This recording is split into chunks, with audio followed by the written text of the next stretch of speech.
ውሻ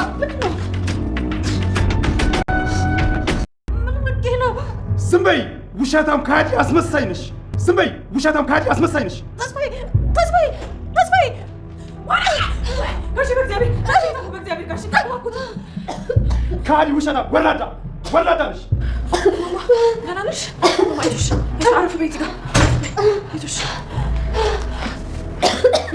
ደህና ነሽ አይዞሽ ውሃ ላምጣ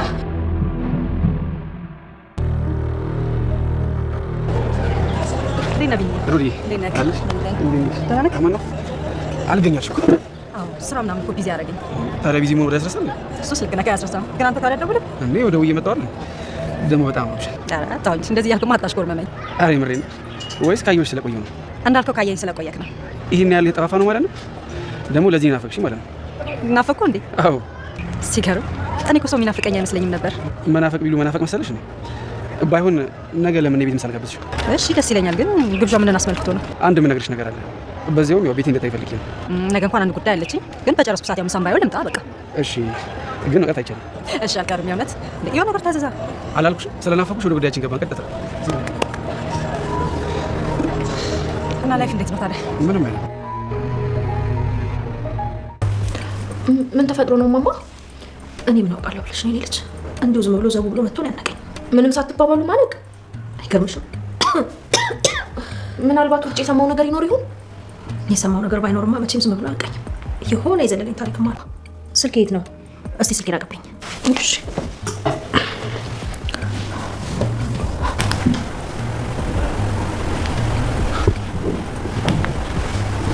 ሄሎ፣ ነገ በጠዋት ፈልጋለሁ።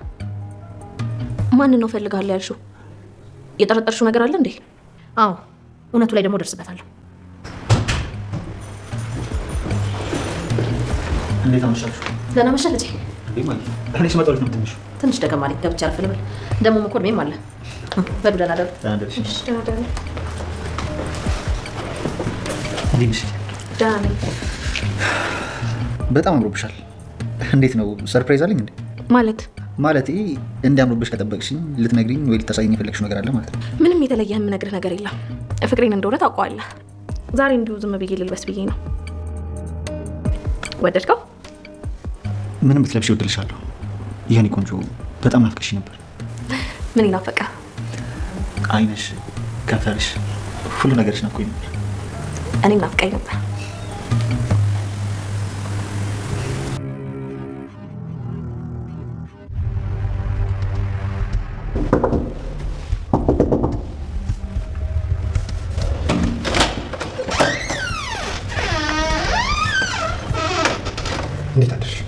እንዴት አደርክ?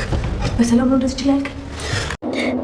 ካላለፈው ስህተቷ ሳትማር ዛሬም ዳግመኛ ሌላ ስህተት ሰራች።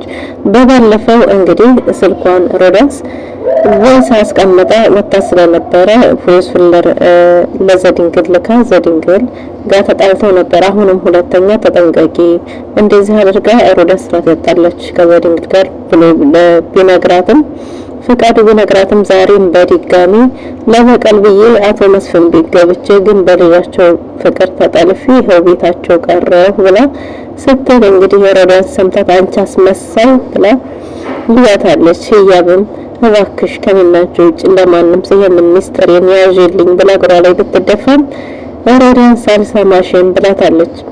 ሰላም ውድና የተወደዳችሁ ከፊት ቤተሰቦች እንደምን አላችሁ? በያላችሁበት የዓለም ዳርቻ ሰላማችሁ ብዙ ተተረፍ ይበል እያልን ዛሬም በአዲስ ወደ እናንተ መተናል። እናንተም በቅንነት እንደተለመደው ላይክ፣ ሼር፣ ሰብስክራይብ እያደረጋችሁ ታበረታቱን ዘንድ በትህትና እንጠይቃለን። እና እንግዲህ ህያብ ባለፈው እንዴት ተመለከትነው ከዘድንግል ጋር ተጣልተው በጣም ከባድ ሁኔታ ላይ ነበሩ።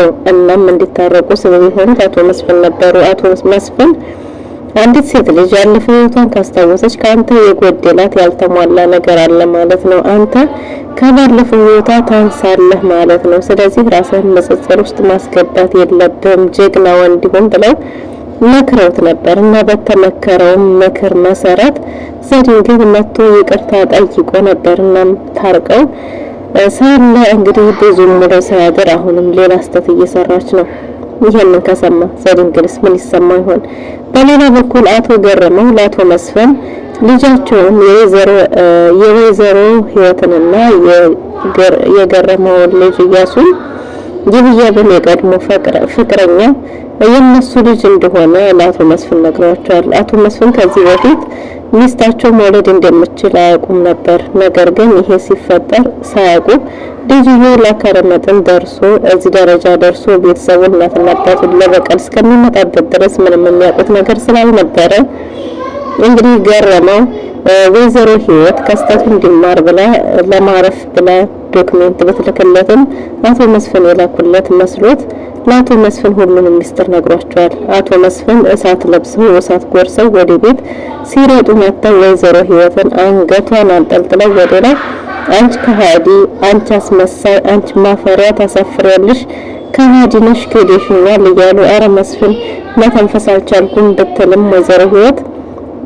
አንቺ አስመሳይ ነሽ፣ አንቺ ከሃዲ ነሽ እያሉ በጣም ተናደው እሳት ለብሰው እሳት ጎርሰው ስትል ወይዘሮ ህይወት ህያብ ስትመጣ አቶ መስፍን ወይዘሮ ህይወትን አንቀዋት ስለነበረ ካለች በኋላ ብትልም የሚደርስ እንደሌለ ሲገባት በአቶ መስፍንን እባክዎትን በማርያም በምናምን ብላ ሀሳባቸውን አስቀይራ እሷም እንደዛ ስትላቸው ጥለው እየተሳደቡ ሂደዋል።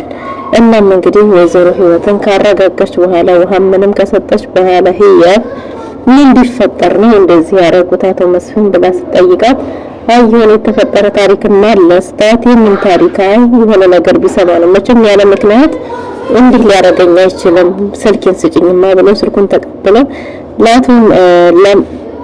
ለፍቃዱ ሲደወል ፍቃዱ ቶሎ ፈልጋለሁ በጧት ተብሎ በጧት እሱም በቀጠሮ መሰረት ወደ ቤት ሲመጣ ያለውን ነገር ስትጠይቀው ምን እንዴት ተፈጠረ ስትጠይቀው መጀመሪያ አላውቅም ምን አይነት ነገርሽ እንደምን ተነስቶ ምናምን ቢልም ነገሩ ሲገባው እንግዲህ ግልጽ ስለሆነ ገረመው ነው እንዲህ አረጋሽ ብላታል። ገረመው እንዴት ስትለው ሁሉንም ነገር ስለያሱ ነግሮታል። የተፈጠረውን ነገር አንቺ ራክሽለትን ዶክሜንት ለእሱ ስለመሰለው አቶ መስፍን መስሎት ከአቶ መስፍን ሁሉንም ነገር ነግሮታል ስትል ሲላት ህይወት በጣም ተናዳለች። እንዴት እንደዛ አይነት ነገር ሲፈጠር ቀድመህ ለምን አልነገርከኝም? ቢገለኝስ ኖሮ ይቅርታ ቢጠይቃትም እንዴ ከሞትኩ በኋላ ምን አይነት ይቅርታ ነው? ከሞት እኮ አያድነኝም ይቅርታ ቀድመህ መናገር ነበረብኝ። አንተ ስተት ነው ለምን አልነገርከኝም ብላ ህይወት ፍቃዱ ላይ ጮኸበታለች። ነገር ግን ፍቃዱን ከዚህ በኋላ ያለው ሁሉም ነገር እነግርሻለሁ ብሏል።